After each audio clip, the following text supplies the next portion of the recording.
மக்களே, இன்றைக்கி உருளைக்கிழங்கு வறுவல் பண்ணுறதுக்கு ஒரு 1/2 கிலோ உருளைக்கிழங்கு எடுத்து தோல் உரித்து எடுத்துக்கிட்டேன். சட்டியில் எண்ணெய் ஊற்றியாச்சு. ஒரு 5 பல் பூண்டை நல்லா தட்டி எடுத்து வச்சுக்கிட்டேன். எண்ணெய் ஊற்றி அதில் கொஞ்சம் கடுகு போட்டு பொரிய வச்சுக்கலாம். அதில் கொஞ்சம் பெருஞ்சீரகம் போட்டுக்கலாம். சோம்பு போட்டு அது லைட்டாக பொரியட்டும். அதில் தட்டி வச்ச பூண்டு பல்லை போட்டாச்சு.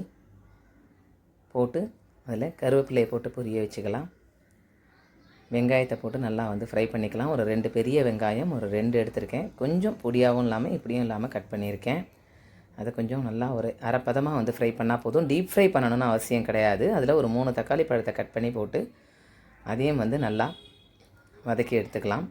டீப் ஃப்ரையாக வதக்கணும் அப்படின்னு கிடையாது. ஒரு அரைப்பதத்துக்கு வதக்கினா போதும். பாதி வதங்கும் போது அதில் 2 ஸ்பூன் உப்பு சேர்த்துக்கிட்டேன். ஒரு சின்ன ஸ்பூனில் 2 ஸ்பூன் உப்பு சேர்த்துக்கிட்டேன். அதையும் சேர்த்து நல்லா வதக்கிக்கலாம்.